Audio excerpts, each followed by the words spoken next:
फरीदाबाद जिले में private school association के सदस्यों ने मिलकर सेक्टर 12 लघु सचिवालय पहुंचकर डीसी को ज्ञापन सौंपा और स्कूल खोलने की मांग की। इस मौके पर प्राइवेट स्कूल एसोसिएशन के स्टेट प्रेसिडेंट रमेश डागर और विद्यासागर इंटरनेशनल स्कूल के डायरेक्टर दीपक यादव भी मौजूद रहे। और किस स्कूल से आए? My name is Ramesh Pal senior secondary school जीवन नगर। आज आप डीसी साहब को ज्ञापन सौंपने जा रहे हैं, क्या मुख्य मांगे रहेंगी आपकी? मांगे हमारी हैं कि हमारी स्कूल जो है काफ़ी समय से बिल्कुल बंद है और जब बच्चे स्कूल नहीं आते तो किसी प्रकार कोई फंडिंग भी नहीं आती है। बच्चे आते रहते तो पेरेंट्स भी थोड़ा सा समझता है कि मेरा बच्चा स्कूल पढ़ रहा है। हम लोगों की जो आर्थिक स्थिति है बहुत ज़्यादा डामाडोल हो गई है। शिक्षक भी हैं हमारे ऊपर, उन लोगों को भी ख्याल करना होता है, तो उनको भी हम सैलरी देते हैं तो बड़ी आफत होती है कि पैसा कहाँ से आए। तो हमारी यही डिमांड है कि हमारे स्कूलों को खोला जाए और हम पूरी सुरक्षा के साथ में और हर प्रकार के जो नियम हैं उनका पालन करते हुए विद्यालय को चलाने के लिए संकल्प लेंगे और हमारे विद्यालय खुलवाए जाएंगे आगे से। सर क्या नाम है आपका? मेरा नाम जेपी सिंह है। आज आप यहाँ डीसी साहब को ज्ञापन देने पहुँचे, क्या आपकी मांग है बताओगे एक बार? हमारी मांगे ये है कि अभी तक पूरे देश के अंदर लगभग सभी जो भी कार्य थे सबके खोल दिए गए हैं, लेकिन अभी जो स्कूल्स हैं उन पर अभी तक नहीं खोला गया है। उसकी वजह से स्कूल वालों की आर्थिक स्थिति बहुत ख़राब है। किसी ने बिल्डिंग बनाने को लोन ले रखा है, किसी ने अपना बसेस के लिए लोन ले रखा है, उनकी इंस्टॉलमेंट भी नहीं जा रही और उनकी आर्थिक स्थिति बहुत ज़्यादा ख़राब हो चुकी है और अब वो मरने के कगार पर है।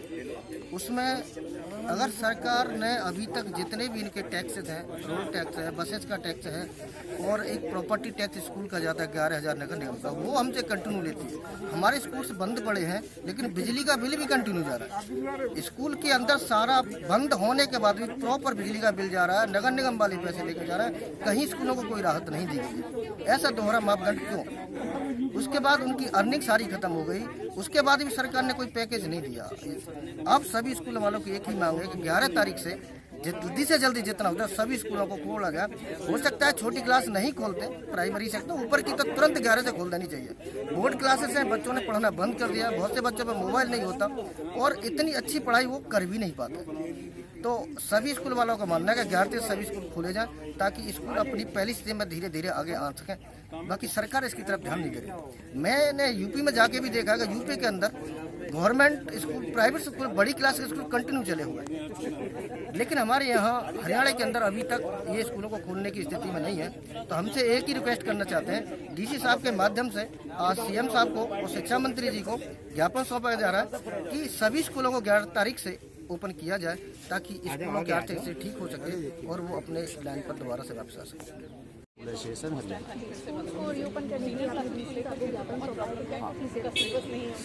स्कूल ओपन करने के लिए डीसी साहब को ज्ञापन सौंपा है कि स्कूलों को जल्दी से जल्दी खोला जाए, क्योंकि जो बोर्ड के बच्चे हैं 9 से लेकर 12 तक, वो जब तक फिजिकल नहीं पढ़ाए जाएंगे, ऑनलाइन उनको एजुकेशन समझ में नहीं आ रही है।